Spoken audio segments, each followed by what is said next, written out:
Me too. Hello, everyone. I'd like to thank Jamal for inviting me on to talk to everyone about fashion films. Fashion films really got going about maybe 10 years ago when the internet enabled still imagery that, of course, dominated fashion marketing for probably, the last 100 years. And it allowed what we used to call the editorial spreads in magazines like Vogue and Elle, Glamour. They would have 4 to 5 pages of a themed photo shoot that it would be sponsored by the magazine. So when when the internet came, it allowed these images, the still images, to start moving as videos. So essentially, fashion films have replaced the fashion editorials in these magazines. And most fashion films are roughly probably 2 to 5 minutes long. And every single major fashion house makes them. Some of them, the most expensive one ever made was $48 million by Chanel. And many of them are on the other side of the spectrum. They're made for nothing. They're just done on spec by various filmmakers and creative types who want to get into the business. So what I thought I would do today is talk about 2 aspects of fashion films. One, just generally a quick overview of what the industry, so to speak, is like, and then a business plan for people that are interested in getting into the concept of being a fashion film director or producer. And then also, I'm going to end, I have a 10-point listing of why your next fashion film will flop. I do want to mention that my group, we review 11,000 fashion films a year. We also have the Fashion Film Network as part of our group, which operates daily. So, and we're in contact with fashion film producers constantly around the world, both through the Fashion Film Network and through La Jolla. So the thing about fashion films to remember is that there's no intrinsic or equity value to a fashion film if you look at it versus a feature film. They both have the word film in them, obviously, but no one is going to pay $15 to watch a 3-minute film. Well, most of the time they won't do that. So they cannot be assessed in the same in the same frame of thinking.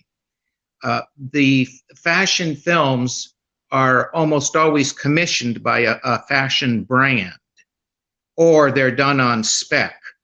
So I would say from our research, most of them have like a two-week lifespan before their viewership drops off radically. Now, there are exceptions. We put out the Global Weekly Top 10, and there are films that have been on it for over 2 years. But seeing how there's literally probably 50, 60,000 fashion films being made a year, yes, for the 5 or 6 that are viral, that's very good for them. That kind of brings me to my first point, is that getting a film that has millions of views is good. Everyone wants that. And of course, that's a nice thing. However, it has no real bearing on what's going to happen next. It's not like winning an Academy Award or something like that. Whereas the type of people that will take notice of that won't necessarily be the type that will hire you. So yes, I mean, you do want to have films that get a lot of views, but that has to be kept in perspective. So even if you're producing fashion films that aren't getting millions of hits, your career or your your professional endeavors in that area could still be going very well. Now, I don't really know any person that exclusively makes fashion films. And I know many, many directors, hundreds all over the world. Even the very, very top directors, like Bruno Avion out of Paris, he's probably the world's top fashion film director at this point. Even he does artwork. He directs other films. He has other projects. So, and he's the number one. Then there's probably a small group that no one's heard about. But the major idea here is that fashion film should be part of your interest. It hasn't quite gotten to the point where there's fashion film directors making a living solely off fashion films. There is the one probably unique exception is Nick Knight. He runs Show Studio out of London, but he was a fashion photographer, and he's made a name and a business out of it. So I guess that's the exception that proves the rule. The best idea is to have some other source of income, whether it's a production income from films you're making commercially or just something else completely different. But it's not a good idea to project that you're going to rely upon solely fashion film revenue. The other part is that when you're figuring out your plan, it's good to have an idea of what you want to do. Are you going to be a production house that produces films at the lowest cost, or are you going to be a director with a known style and a story behind them? Those are two hugely different things. And that, I would say, just depends on someone's temperament. Now, the concept of which director or even producer that a fashion brand will pick has changed significantly from what I would call the pre-internet days. The type of technical skills required to produce a fashion film are essentially, for someone who feels like they can acquire new knowledge and are comfortable with learning new things, it's not that big of a deal. There's, for $50 a month, you can get the entire Adobe suite under subscription. And the type of camera equipment now is awesome as far as the resolution and the image capture. Yeah, the top end, of course, is extremely expensive, but what you can produce for very modest means is astounding. And so the point is that anyone can get the resources and the equipment to produce dazzling fashion films. Whereas years ago, it was a different story. There was technical skills that were more difficult to learn. The equipment was much more expensive. So the point is that to rely solely upon your creative skills, solely, obviously, successful people in this field have to have a certain confidence in their creative abilities. But to rely solely upon that is not a good idea, for the reason that the channels to get people to know about you have been fractured. So The idea is, and I know everyone's probably heard this before, is that you want to make yourself into a brand. And let's put it this way, if you and another or a few other directors are being evaluated by a fashion brand, and your Facebook and your Instagram, your Pinterest, your website are all getting thousands and thousands of views and hits and activity, and you formed a community around yourself, or you're involved in a lot of other communities, and the other people don't, at this point, there's almost no question it will go to the director with a bigger social footprint.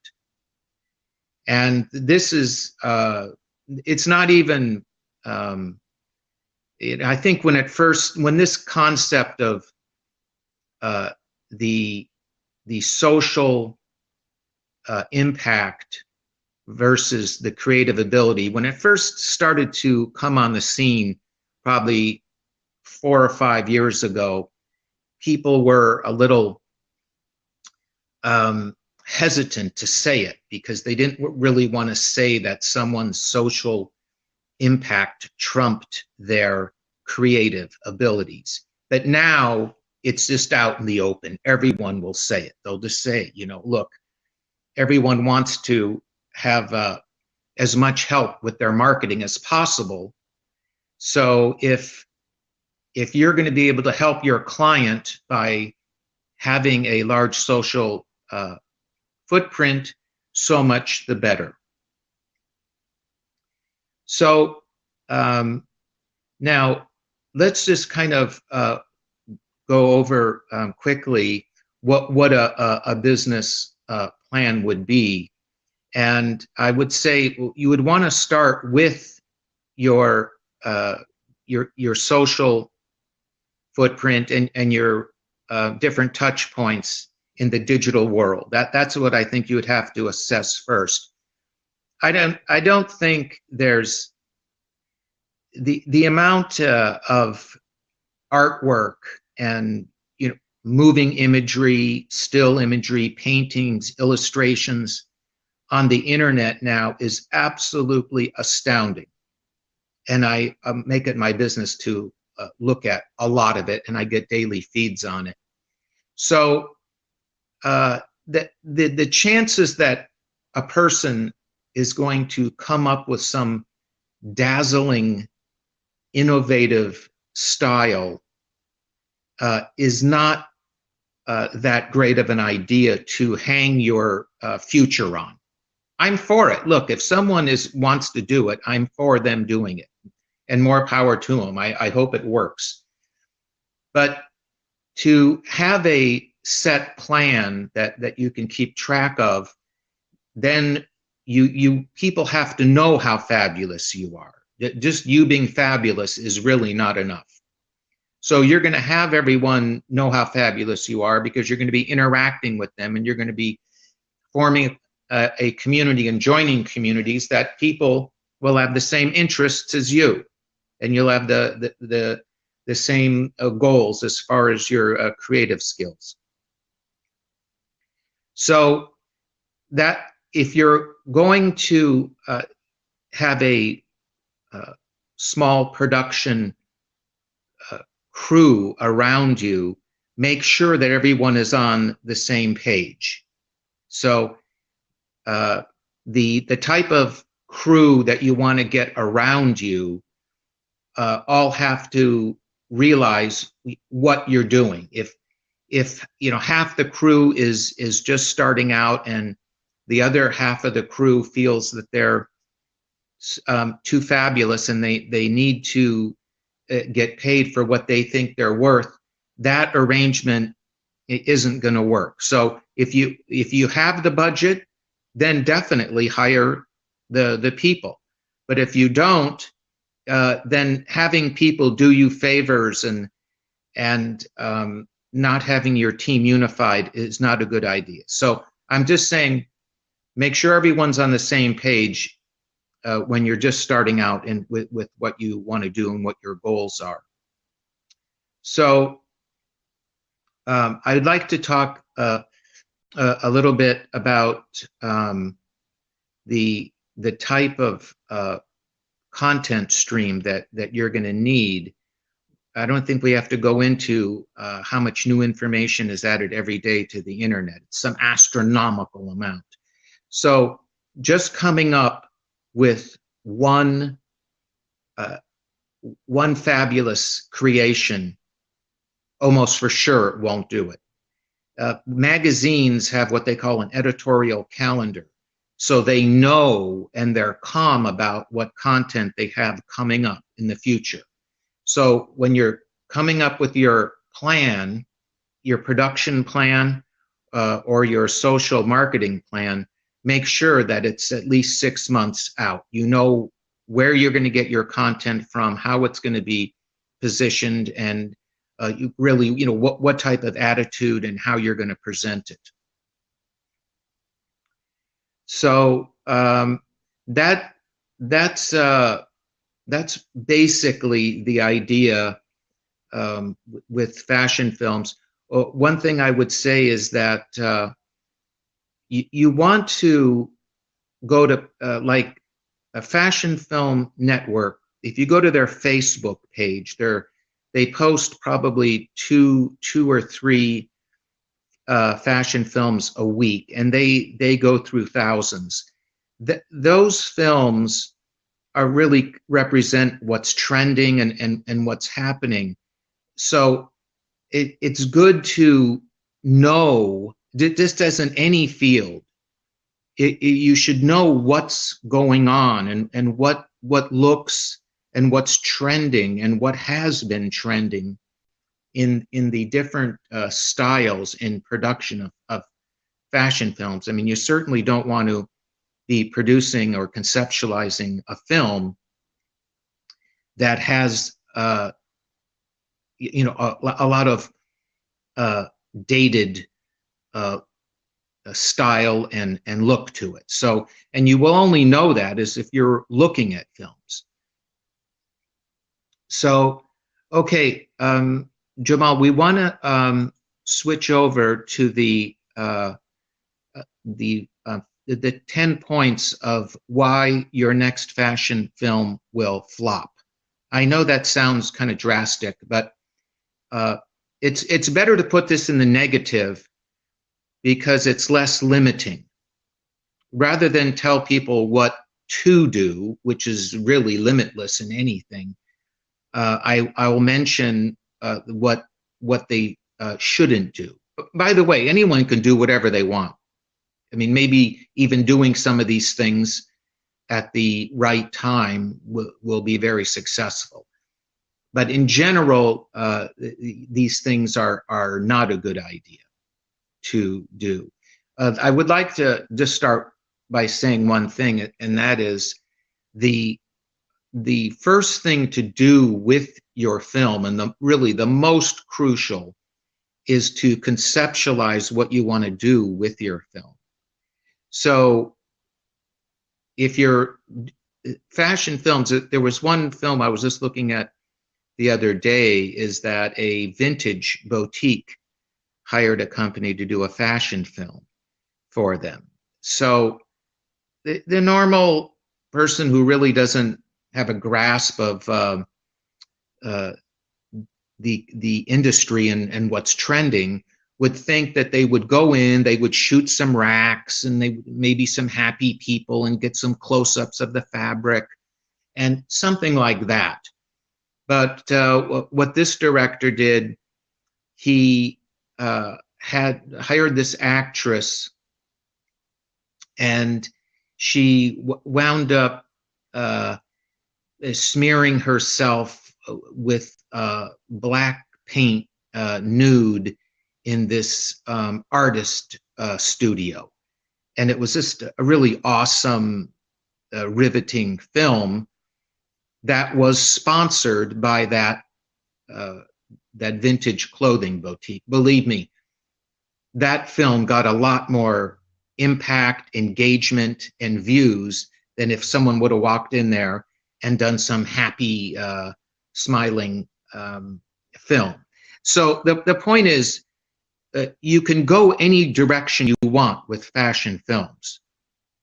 There's no boundaries on it, and many of the fashion film directors will say that. Fashion films are either sponsored by a fashion brand, or they contain, sometimes they contain the wardrobe that is obviously the sponsor's wardrobe collection, or sometimes some of the most famous fashion films, they have almost no fashion in them, but they're just sponsored by the fashion film because the people want to get connected to that. So, probably the most successful fashion film in history was this done by Wren, W-R-E-N, and that's still on the Fashion Film Network's top 10. And it's all it is people kissing. So, it's strangers kissing. So at any rate, fashion films think unlimited. And in your conceptualization in the very beginning is the most crucial thing. What are you going to talk about? What is your storyboard? How are you going to present it? What does the client really want? What do they need? Do they want you to be the creative end of it, or do they want to control all your creative? So that part is really where, assuming everything else is fine. In other words, you have the production capabilities and values to pull it off.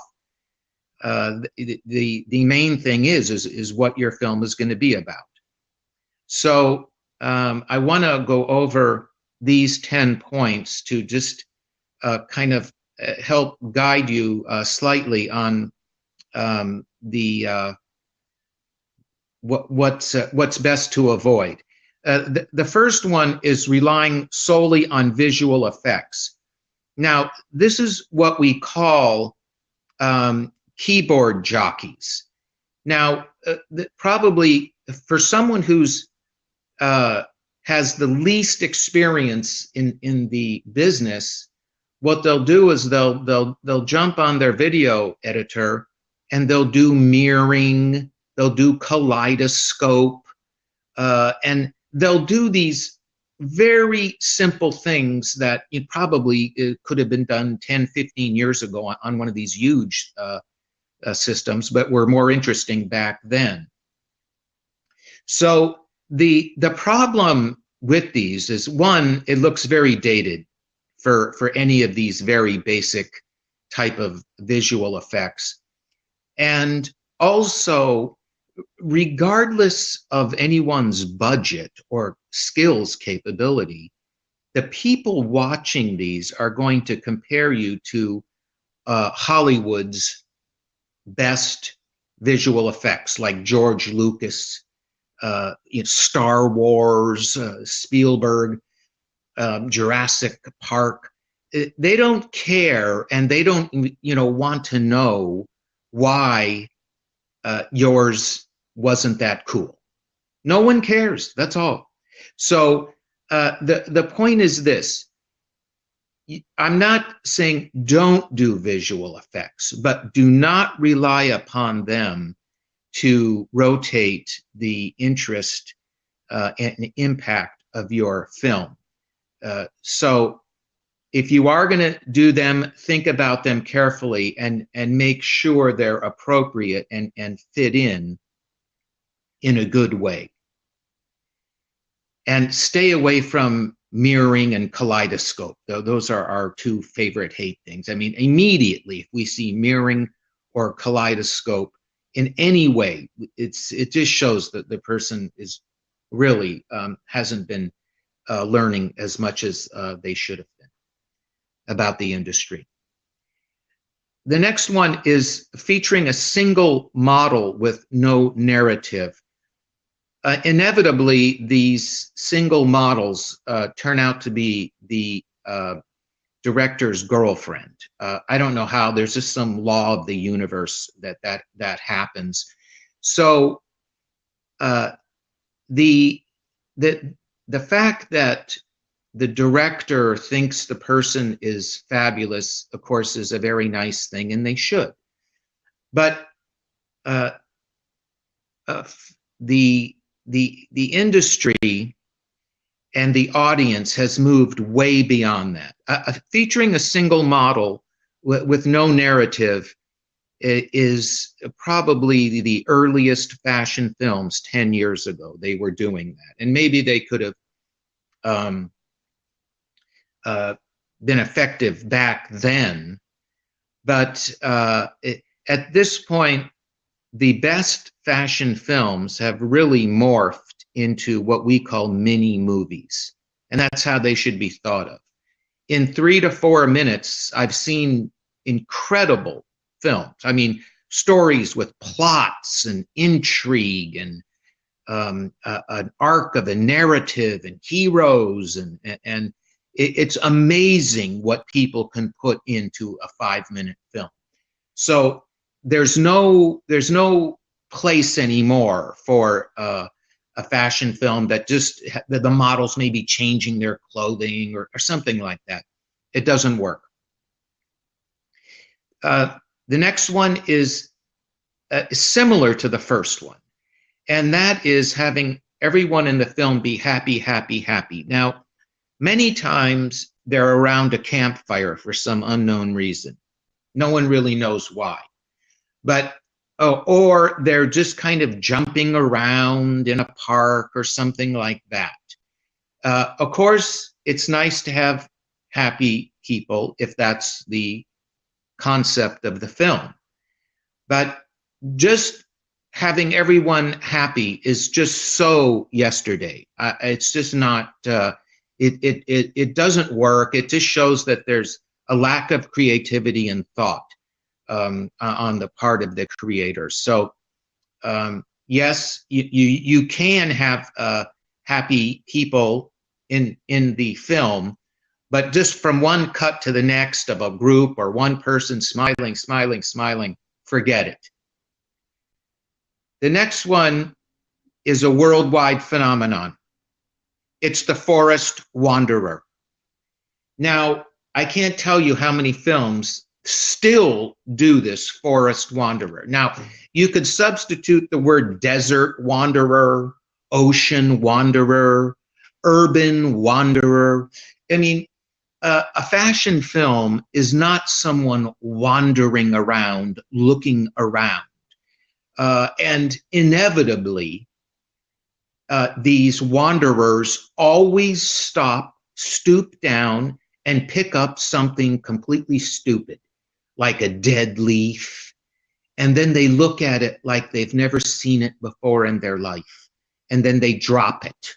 And that's like supposed to be some incredible thing.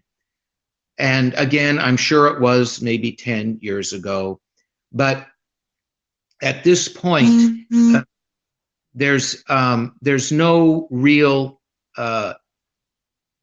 issue to having the wanderer. Just if I'm just saying, if someone's considering having the wanderer, then they have to realize that they're just in this group of people that are still producing them. Most of them get very, very few views. Next is the jump cut. Now this actually luckily has faded a little bit. This was huge a couple years ago. It's still big now. Jump cuts, as everyone knows, are essentially a cut that has no transition. So if a person is waving their hand, a jump cut would be like if they had it on their right side and they were waving it over to their left, it would just instantly go over to their left. Or people are walking and then they're all of a sudden they're in the next place. So sometimes it's syncopated to music, which is, you know, halfway cool. But the jump cut, I think it's a reflection of the nervousness of society now, and it kind of adds a certain edge under certain circumstances. However, people are making entire films out of jump cuts. obviously years ago and even now, in traditional filmmaking and television, jump cuts are considered not good. They look kind of weird. They jar the viewer. So unless there's a very specific reason for a jump cut, basically don't use them. The next one is the dark film. Now, most fashion brands, I would say almost all of them, want to have you see their clothing. And I know this might sound weird, but many films are just dark, that you just cannot see the wardrobe, which really, of course, doesn't make too much sense. So I would just say with fashion films, unless there is a reason, a specific reason, if a fashion brand asked you to make a dark film, a noir film that, it was maybe kind of, creepy and all that type of stuff, yes, go ahead and do it, of course. But many films are essentially color graded down, where the brightness it doesn't come across. So unless you specifically have a reason to do it, stay away from it. Using models and actors that can't act. Now, there's one thing that everyone should face. No one cares that your budget wasn't big enough to pull off the film that you wanted. Absolutely no one cares. No, not even one person. And so the point is, most fashion films, there's no talking. And the reason is because it's acting is difficult, and models can just look fabulous and, of course, and not say anything. So the problem is that if you have speaking roles, if you have any lines in there, make sure that the person can act, because that can ruin a film. The wrong line, the whole film could be fabulous. If the actor or actress, even on one line, is not good, that's what people will remember. So, like I have here, it's better if you have a good actors, fine, use them, definitely. But if you don't, just get rid of the speaking roles. That's all. Just don't have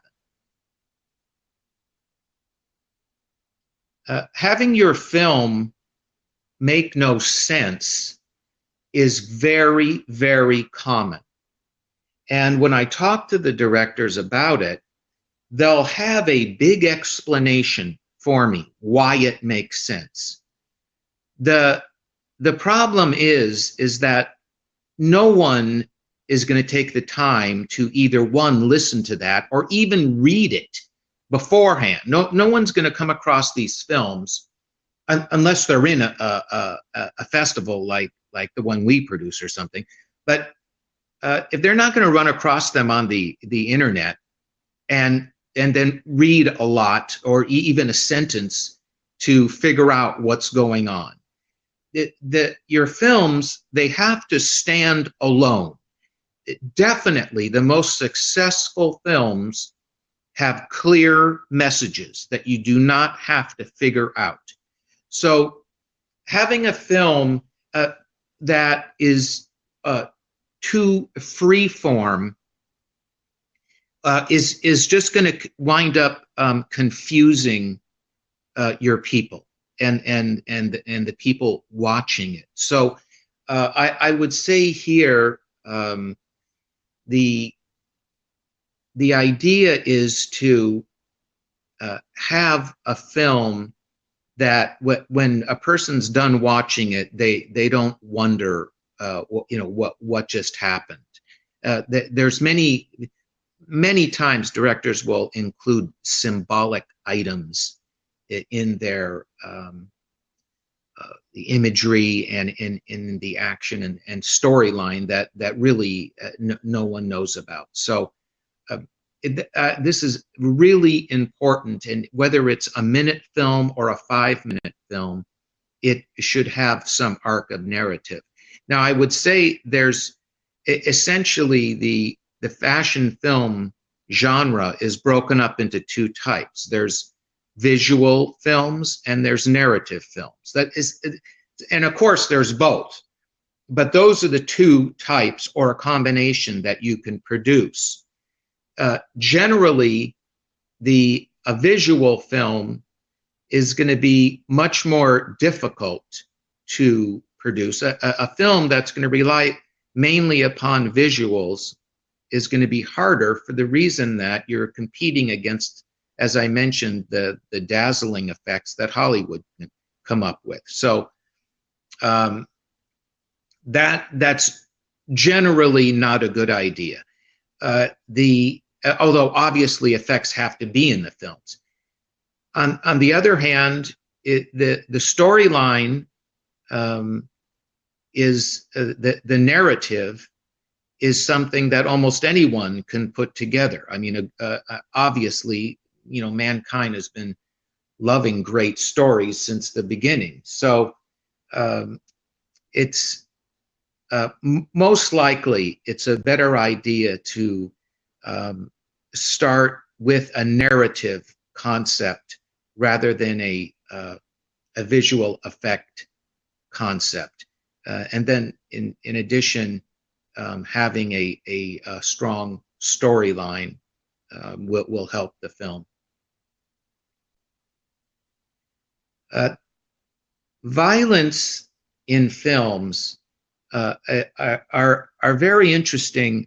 It's very interesting that they get immediately less views than all other films, and this is something that has stayed ever since the beginning, and it's actually something I'm happy about. The films that actually have fights in it, or either fights or staged fights that are supposed to be real, staged fights that are phony are fine. I mean, if the viewers can see that no one's really getting hurt, or we even had a film where it was kind of like a horror film where someone was cut to pieces, literally in a bathtub, and blood was everywhere, but it was done in such kind of a funny way that you couldn't really consider it violence. But I'm just saying, for some reason, fight scenes do seem to pop up in fashion films. Just be aware that that's going to kill your viewership, which, if you have a commissioned work, of course, is not going to be too fabulous for your clients, because they're not going to like it. Now, the behind-the-scenes films are a fair percentage. They're probably about 20% of all fashion films being made right now are what we call BTS, behind the scenes. Unless there's a reason to do behind the scenes, I would say stay away from them. One, there's nothing new about the behind the scenes films. Inevitably, they show the clothing racks. They show a makeup of eyeshadow, which you can go into any drugstore and look at. And then they show models getting lipstick put on by makeup artists. That's, I don't know, if someone finds that interesting, that's cool. But basically, it's useless, essentially, behind the scenes films, for the reason that way too many of them are being made. And unless let's say that your client has asked for a behind the scenes, definitely go ahead and do it. I mean, maybe they want to do it for their staff, and you'll do close-ups and interviews with the staff of the company, and then that'll make sense. But the question is what are you going to do with the film when it's done? So many films that get put on YouTube and Vimeo, after about a week or so, they completely die out, and they get like 200, 300 views, and which of course is not so fabulous. Now, at the festival, we do have a documentary category that sometimes BTS films do slip into, if they're done in a certain more interesting way. Now, it's really sometimes directors come up with these very interesting concepts to integrate creative aspects, either music or the way that the film is edited, and with doing that and adding kind of cutting interviews into the film, it can really make it go to a different level. So if you can do it behind the scenes and turn it into a documentary, then you really might have something, because your client will like it more and it will get a lot more views. So Jamal, that's basically it. Should I take questions now? Yes. Who has questions? And funny enough, sorry for my echo. I think you answered everybody's question with your talk before you got to write it, which is awesome. Bill, you mentioned examples of fashion film as videographers, which you mentioned some of the names. Obviously, this 10 things to avoid is great for Bill's other question, mistakes to avoid. So Bill, don't do any of them. And obviously at Papercut, we get a lot of those films too, and they're very terrible. Mirroring and no narrative and all those kind of things. But I got to post questions in the chat or below, and we'll answer them.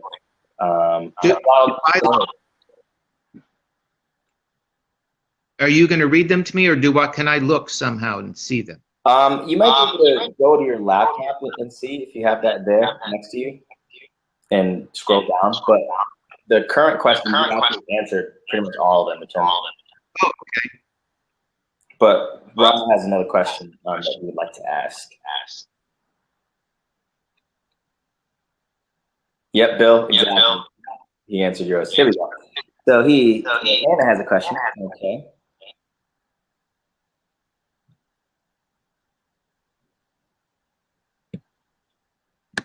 So Anna says, actually, I'll just, it's going to be easier. Okay, can you see that question? It's all the way at the bottom.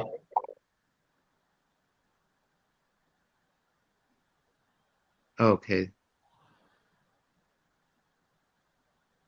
You mean, is it the one that says I'm interested in the business side? Yeah. Okay, wait, let me just see.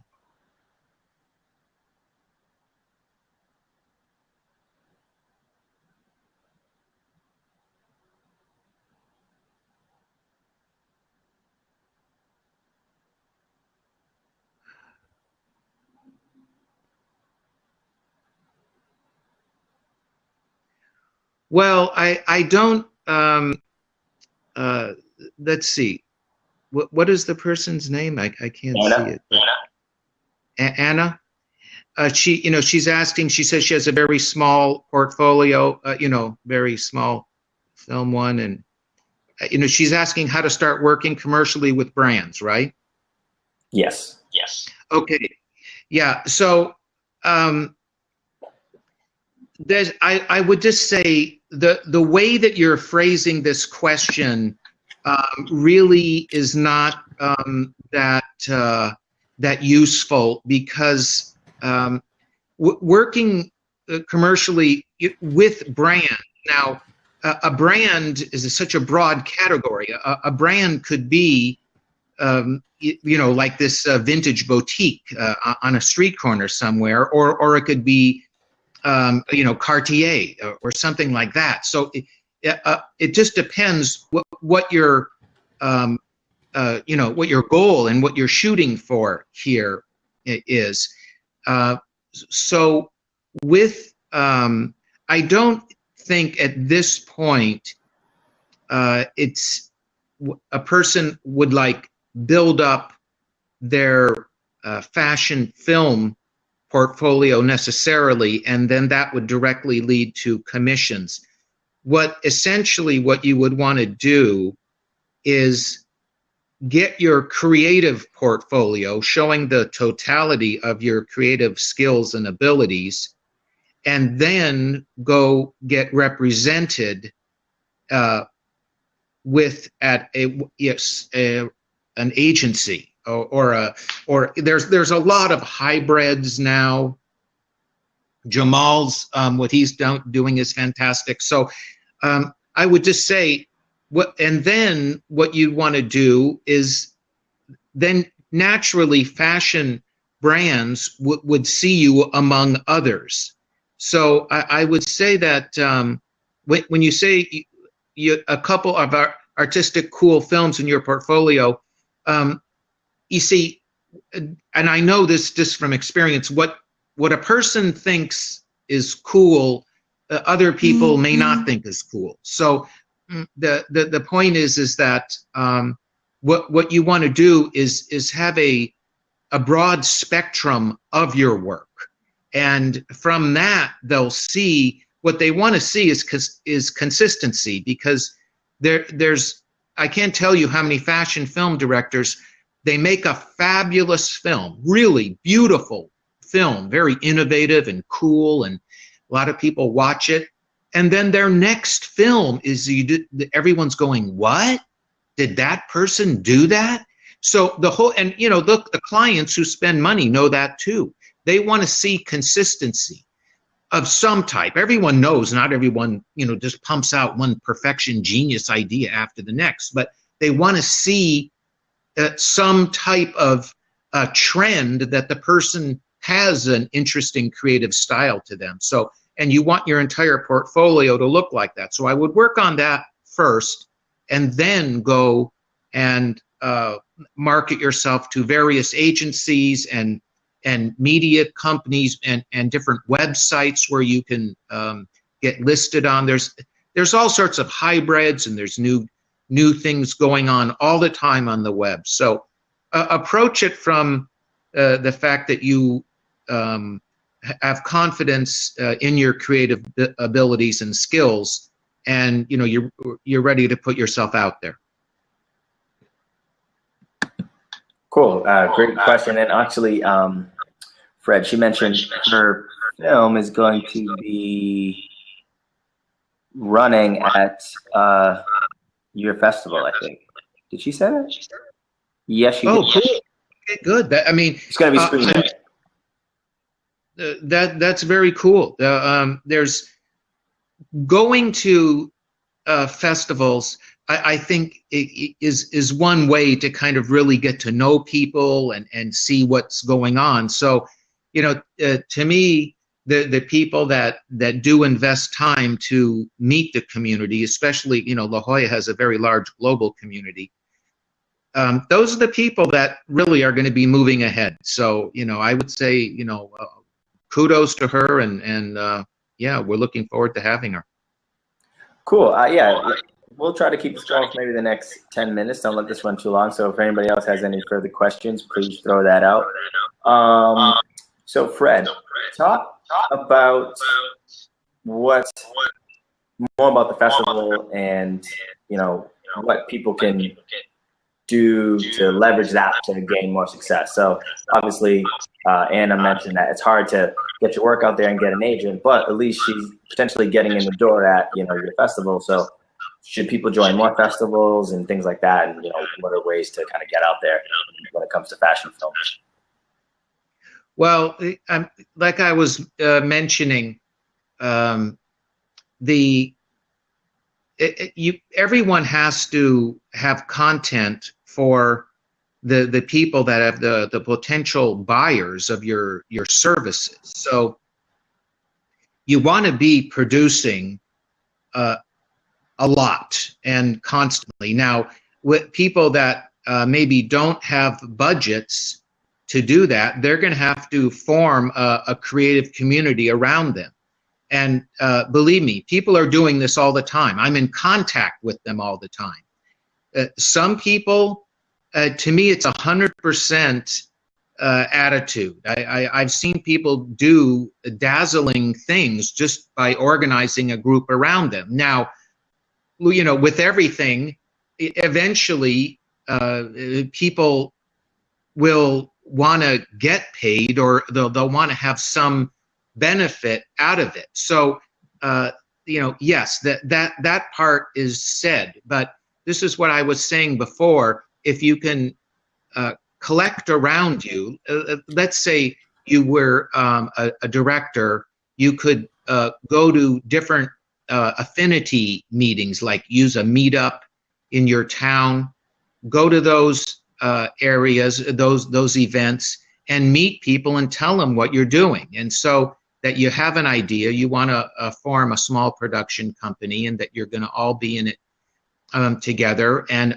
they'll all have to put in their time until it would get off the ground. Now, so in other words, look, no one really believes anyone if they just tell them they're fabulous, right? I mean, it's useless. I mean, you know, you have to, people have to see fabulous now. They, you know, they don't want to hear it. I mean, that's probably the worst thing in the world anyone can do, is tell someone else they're fabulous.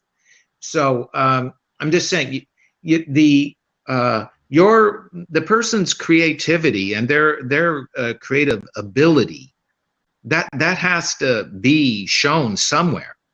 And like I was saying, you know, consistently pumping it out there is crucial, because just doing one, I mean, I see these films. La Jolla primarily focuses on world premiere and first run films, you know, unlike other festivals, because we have a very large Hollywood group coming. Oh, by the way, anyone who's listening, that want, La Jolla is invitation only, and it's also privately funded. So, you know, we have no issue with anyone. You know, we do what we want. We just want fabulous people coming. So anyone who's tuned into this, you know, taken the time to listen, yeah, you're the type of person we want. So just email me, and I'll get you on we'll get you some free industry passes and get you on the guest list. It's Fred Sweet at ljfff.com.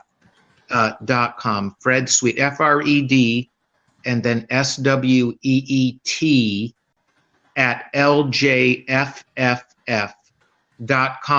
and we'll get you fixed up. You and a guest can come and hang out with us, and you know, we really, it's cool. It's unique, and so I'm just saying. So, you know, come and hang out. The films are very, very important, but what's more important is meeting everyone. And we have what we call network managers.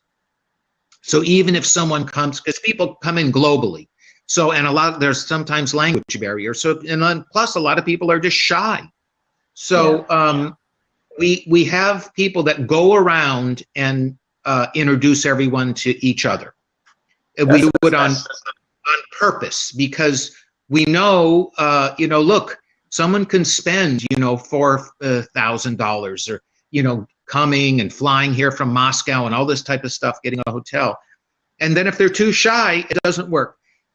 These events like La Jolla, yes, you know, we have the beautiful films, we have the incredibly beautiful, sexy people. They're all here. But the main thing is meeting everyone. That's what you want to do. You want to exchange ideas. And over the years, this is our 7th year, we have collaborations that are going on all over the world right now because of La Jolla. It's because people met each other. And I know that it's the people that took the time out to kind of get to know each other, and so if anyone can make it out, we'll make sure that you meet everyone. And we also do a very short film assessment. As you know, it's very rare that film festivals will tell a director or a filmmaker or creative why they didn't want their film. It's just because there's too many personalities. They'll think we hate them personally. All sorts of weird things happen when we don't like a film, which of course is almost all of them, because there's 11,000 and only like 100 wind up making it in. So so the thing is, we do, if you bring your tablet, we will actually tell people what we think of the film, their film, and why. And so a lot of times that's had a very good effect over the past couple years. So we're going to continue doing that, and you'll be meeting people. And it's a year-round community. So we have a weekly newsletter that goes out talking about everyone and what everyone's doing. So it's just a cool thing to do. And we insist on everyone being supportive and nice to each other. I know that sounds a little out there, but when I'm on stage, I'm insisting that we're a supportive, collaborative, global community. And it's really had like a very good effect. I mean, people say that La Jolla has such good energy. And I think it is because we require everyone coming to be happy and have good energy. Awesome, cool. So we're going to take one last question from Garen, and then after that, Fred, if you could just tell everybody what you see as like the future of fashion film in the next maybe 2 to 3 years. But first, let's answer that question. So if you scroll down, you should be able to see it. But it's basically, what are your thoughts about using Without a Box for fashion film festival submissions? Is this a good way to submit your fashion film? Yeah, that's a very good question. La Jolla does not have any fees, unlike most film festivals. We don't have any fees. So there's no, the concept, Without a Box. I mean, there's a lot of other ones that have popped up. I mean, probably 4 years ago, Without a Box, I mean, if you had a film festival and you were not on Without a Box, you could forget it, basically. I mean, unless you had some intense, cult group around you. But basically, so Without a Box is a way that the film festivals make money. So because they essentially they're a marketing arm of the film festival. So I like Without a Box. We're not on there. We actually could be on there because we don't charge any fees. So they have the special arrangement, which is nice of them. But we feel we're very, very independent, and we have direct, open submissions for most of the year. And of course, just like all film festivals, the very interesting, films that are have a lot of story behind them. Sometimes we'll solicit them, but most of it is open submissions. So no, I would say use Without a Box if you feel it's worth it. I mean, that's really what it is. I mean, all the festivals set different rates and stuff, so it just depends. And by the way, like as I mentioned, there is free on Without a Box also. So that you can't go too wrong except for your time, without having it, having to put in any money. So I would say view Without a Box as just another tool to market yourself and submit your films. And I wouldn't have a big issue or attitude with it either way. Cool, nice. And then lastly, if you could just talk briefly just about kind of what you see as the future of fashion film over the next 2-3 years, any trends you're noticing with brands, etc. And I think that'll be a good way to end. Okay, sure. Yeah, the fashion film space is definitely attracting more and more money, and it's attracting what I would call greater production values. So years ago, we would get many submissions with like a crew of 3 or 4. And now it's very common that films have 40 to 50 people working on them. And we get, instead of contacted by the director, we get contacted by their agent. So essentially the industry is growing, it's maturing in some ways, in that there's more people, more skill, and more money coming into it, which of course makes for a more beautiful product. Now, if someone is just starting out, they should just realize that the days of the one camera, one model shoot are essentially just over. So I would say think mini movie. That's how you should think in when you're conceptualizing your film. Now, your locations, some of the locations are dazzling and they're free. And your models, many of the models will work on trade or spec. So there's ways of accomplishing it all in a good way. And some of the films, of course, they spend a lot of money on effects, but some don't. So it really just depends how you're conceptualizing your film. And I just say, make sure that you have a plan and not rely upon solely your creative skills. I'm just saying that's the most important thing, is to it's a digital world now that we all live in, and you and your career are going to live in that. So make sure you're on LinkedIn. Make sure you have a Vimeo account, YouTube account, and you're on the proper websites like Jamal's and others and similar, and build up your creative book. That's the best way to approach the future. Cool. That was awesome. Learned a ton there. Definitely looking forward to, seeing where fashion film goes. So obviously we'll make sure to send everybody your links, and check out Fashion Film Network, and also check out his festival. The films from last year's winners are up there.